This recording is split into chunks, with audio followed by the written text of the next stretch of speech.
ప్రభునందు ప్రియులారా, ప్రభువు నామమున మీకు వందనములు. ఈరోజు దేవుని యొక్క వాక్య ధ్యానము కొరింథీయులకు రాసిన మొదటి పత్రిక 2వ అధ్యాయము 14వ వచనము. ప్రకృతి సంబంధి అయిన మనుష్యుడు దేవుని ఆత్మ విషయాలను అంగీకరింపడు, అవి అతనికి వెర్రితనముగా ఉన్నవి. అవి ఆత్మానుభవము చేతనే వివేచింపదగును గనుక అతడు వాటిని గ్రహింపజాలడు. దేవుడి ఈ మాటలు దీవించి ఆశీర్వదించునుగాక. గమనించండి ప్రియులారా, లోకములో మానవ జీవితాలను మనం ఆలోచన చేసినప్పుడు మానవులలో 3 తరగతులు కనబడుతూ ఉన్నాయి. 1, ప్రకృతి సంబంధి అయిన మనుష్యుడు. 2, శరీర సంబంధి అయిన మనుష్యుడు. 3, ఆత్మ సంబంధి అయిన మనుష్యుడు. అయితే మొదటగా ప్రకృతి సంబంధి అయిన మనుషుడు ఎవరు అంటే, కొరింథీయులకు రాసినటువంటి పత్రికలో, మొదటి పత్రికలో 2వ అధ్యాయం 14వ వచనంలో చెప్పబడిన ప్రకారము మానవుడు ప్రకృతి సంబంధి అయిన మనుషుడని పౌలు గారు చెప్పుతూ ఉన్నాడు.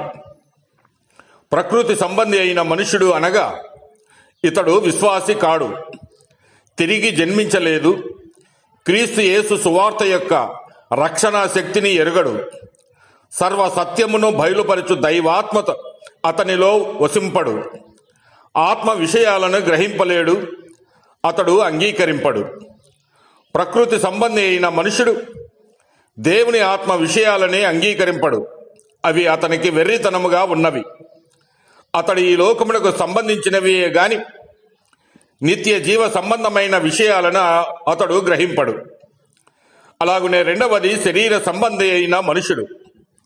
కొరింథీయులకు రాసిన మొదటి పత్రిక 3వ అధ్యాయం 1వ వచనంలో, సహోదరులారా, ఆత్మ సంబంధులైన మనుషులతో మాటలాడినట్లు నేను మీతో మాటలాడలేకపోతిని. శరీర సంబంధులైన మనుషులే అనియు క్రీస్తునందు పసిబిడ్డలే అనియు మీతో మాటలాడవలసి వచ్చెను.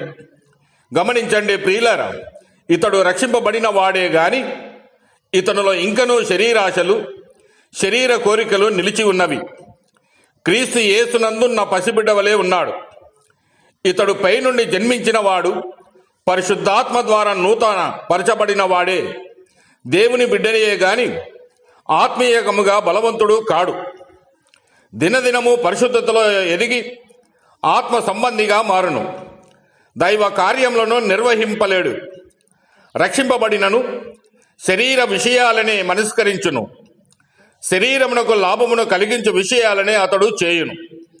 3వదిగా ఆత్మ సంబంధి అయిన మనుషుడు.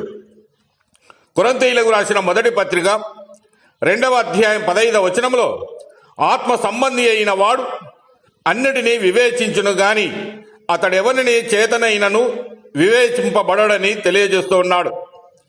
ప్రియులారా, ఇతడు నూతన జన్మ అనుభవము ఎరుగుట మాత్రమే కాక దేవుని కార్యములలో ఆసక్తి కలిగి ఉన్నాడు.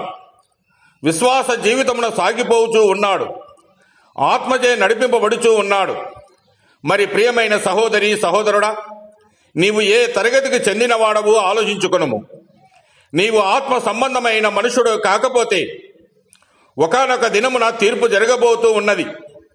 నీ మీదకు తీర్పు రాక మునిపే యేసు క్రీస్తు నిజమైన రక్షకుడని, నీ పాపముల కొరకు ఆయన మరణించి సమాధి చేయబడి తిరిగి లేచాడని నీవు నమ్మి నీ పాపములు నీవు ఒప్పుకొని ఆయన యందు విశ్వాసముంచుము. అప్పుడు నీవు రక్షింపబడుదువు. దేవుడు మిమ్మల్ని దీవించి ఆశీర్వదించునుగాక.